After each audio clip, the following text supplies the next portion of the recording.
sanandro dia misokatra ho atsika ny varavarany lanitra sika rehetra dia samboasa amin'ny famonjena nefa araky ny voasoratra dia ho avy tahaky ny mpangalatra ny tompo ka izay tafahomana ara-potoana ihany no raisiny fa samvarana mandrakizay lovan'izay maharitra hatramin'ny farany ko alahoery ary fa ho anao mihitsy ny nanamboaran'izay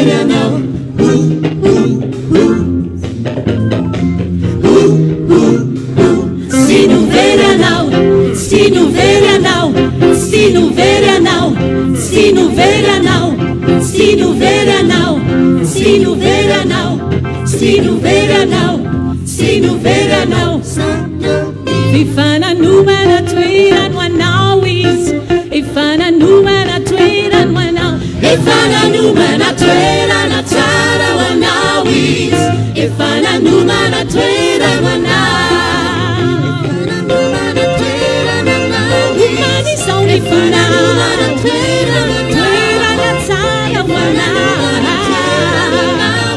Sisi tumani